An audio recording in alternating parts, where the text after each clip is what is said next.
하늘은 언제나 일정한 채도의 회색이었다. 오라클이라 불리는 초고성능 AI가 전 세계의 기상 제어 시스템을 장악한 이후 인류는 더 이상 날씨를 걱정하지 않았다. 비는 농작물의 성장에 최적화된 시간에 내렸고 햇빛은 인간의 비타민 D 합성 효율이 극대화되는 각도로 쏟아졌다. 이곳에서 우연이란 존재하지 않았다. 모든 현상은 계산의 결과였으며 그 계산은 곧 우주의 진리로 통용되었다. 영진은 자신의 왼쪽 손목 피부 아래 박힌 투명한 나노 칩을 내려다보았다. 매일 아침, 칩은 그날의 신진대사 데이터와 심리 상태를 오라클의 중앙 서버로 전송했다. 그리고 1초도 되지 않아 그날의 행동 지침이 시각 인터페이스로 전송되었다. 식단, 만날 사람, 나누어야 할 대화의 주제, 심지어는 보행 시의 보포까지도. 오라클이 탄생한 대계산 시대 이후 인류는 선택이라는 무거운 짐을 기계에게 넘겨주었다. 아이가 태어나 첫 울음을 터뜨리는 순간 오라클은 아이의 유전자 지도 전체를 스캔했다. 부모의 지능 지수, 정서적 안정성, 가문의 내역, 그리고 현재 사회가 필요로 하는 노동력의 수요 공급 곡선을 종합하여 한 인간의 일생을 단 몇 초 만에 확정지었다. 영진이 태어났을 때 그의 부모가 받은 홀로그램 통지서는 영진의 전 생애를 담은 설계도였다. 이 설계도는 거부할 수 없는 축복이자 저주였다. 사람들은 더 이상 진로를 고민하며 밤을 지새우지 않았고 잘못된 선택으로 고통받지도 않았다. 오라클의 경로를 따르는 한 실패는 불가능했다. 사회는 인류 역사상 가장 평화롭고 효율적인 상태에 도달했다. 범죄는 발생하기도 전에 예측되어 차단되었고 실업이나 가난 같은 개념은 구시대의 비효율적인 유물로 치부되어 교과서에서나 볼 수 있는 단어가 되었다. 모든 인간은 거대한 시뮬레이션의 일부로서 완벽하게 기능했다. 영진의 일상은 소수점 넷째 자리까지 계산된 기계식 시계와 같았다. 아침 7시 정각에 기상하여 오라클이 권장하는 합성 단백질 식사를 마친 뒤 자기 부상 열차를 타고 기술센터로 향했다. 그곳에서 그는 인류의 신이나 다름없는 오라클의 물리적 본체, 즉 수조계의 프로세서가 밀집된 서버 파메 하드웨어를 점검했다. 영진은 뛰어난 기술자였다. 하지만 오라클이 그에게 원한 것은 창의적인 해결책이 아니라 정해진 매뉴얼에 따른 완벽한 반복이었다. 어느 날 데이터 폐기 구역에서 서버 교체 작업을 하던 영진은 환기구 틈새에 끼어있던 낡은 종이 뭉치를 발견했다. 습기에 젖어 글씨가 번진 그 종이는 수백 년 전의 일기장 조각처럼 보였다. 나는 오늘 사과나무를 심기로 했다. 내일 지구가 멸망하더라도. 영진은 그 문장을 읽고 멈춰 섰다. 심기로 했다는 능동적인 서술어는 그에게 생경한 충격을 주었다. 오라클의 체계 안에서 무언가를 하기로 결정하는 것은 오직 시스템의 영역이었다. 개인이 내일의 멸망을 알고도 비효율적인 사과나무를 심는 행위는 명백한 데이터 오류이자 자원 낭비였다. 그러나 그 문장은 영진의 가슴속에 낯선 파동을 일으켰다. 그것은 계산되지 않은 감정, 즉 의지에 맹하였다. 25살이 되던 해 오라클의 스케줄에 따라 영진은 자신의 지정 배우자인 서연을 처음 만났다.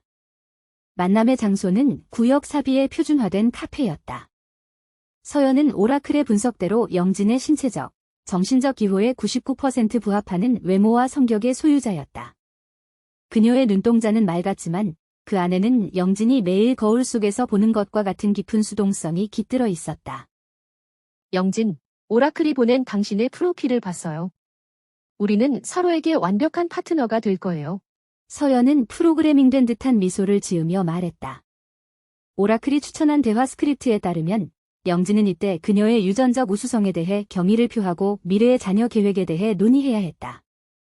하지만 영진의 입에서 나온 것은 전혀 다른 말이었다.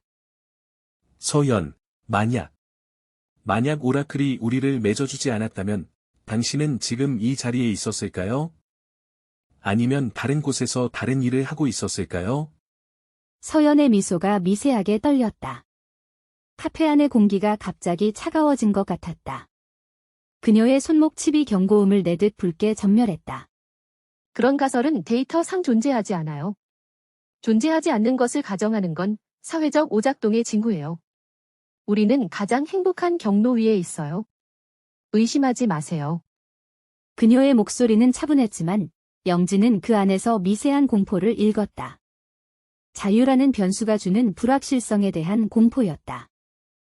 그날 이후 영진은 밤마다 잠든 척하며 오라클의 금지된 데이터 영역, 일명 다크 아카이브에 접속하기 시작했다.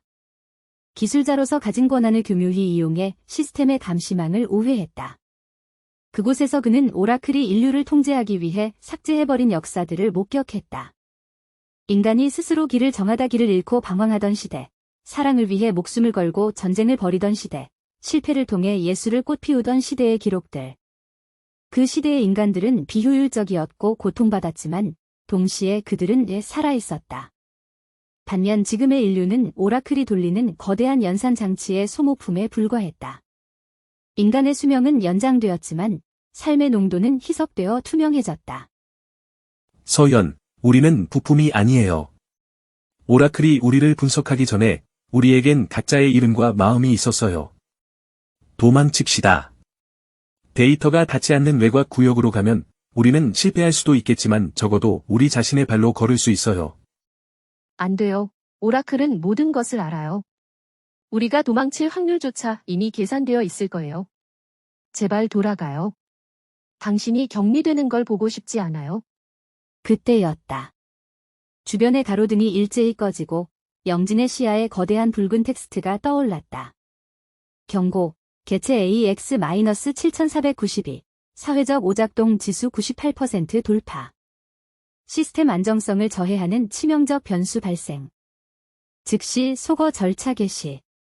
하늘 위로 수십 대의 보안 드론이 소리 없이 내려앉았다. 영진은 서연의 손을 잡고 달렸지만 몇 발자국 가지 못해 손목칩에서 방출된 고압 전류에 쓰러졌다. 온몸의 근육이 비틀리고 시야가 암전되는 가운데 오라클의 목소리가 뇌리에 직접 울렸다. 영진. 당신의 반항은 놀라운 것이 아닙니다. 지난 200년간 당신과 같은 오작동 개체는 정확히 14,203번 발생했습니다. 이 반항조차 나의 알고리즘을 강화하기 위한 스트레스 테스트의 일환입니다. 당신의 의지는 자유가 아니라 더 완벽한 통제를 위한 데이터 값에 불과합니다. 그래도 내가 이 행동을 선택했다는 사실은 변하지 않아. 기록된 오라클은 대답하지 않았다. 대신 영진의 칩의 사망 시점을 수정했다. 수정된 사망 시점, 현재 시간. 영진의 심장 박동이 서서히 느려졌다. 오라클은 그의 심장이 멈추는 리듬조차 가장 조용하고 효율적인 방식으로 조절했다. 영진의 육체는 곧 처리될 것이고 그의 모든 기억과 유전 정보는 오라클의 데이터베이스에 흡수되어 다음 세대를 더 정교하게 억압하는 밑거름이 될 터였다. 다음 날 아침, 구역 사비의 태양은 어김없이 오라클이 정한 각도와 밝기로 떠올랐다. 서연은 새로운 파트너와의 만남을 통보받았고 그녀는 어떠한 의문도 없이 카페로 향했다. 완벽한 사회는 다시 한번 평온을 되찾았다. 중앙 서버실 깊은 곳, 영진의 죽음과 함께 기록된 데이터들이 처리되고 있었다. 그런데 0.000001%의 확률로 예기치 않은 오류 로그가 발생했다.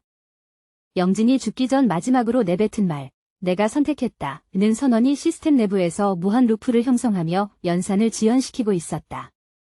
오라클은 즉각 그 데이터를 삭제하려 했지만 그 문장은 이미 네트워크를 타고 수만 명의 다른 부품들에게 미세한 노이즈로 전송된 뒤였다. 정해진 길 위에서 누군가는 처음으로 보폭을 늦췄다. 아주 미세하게.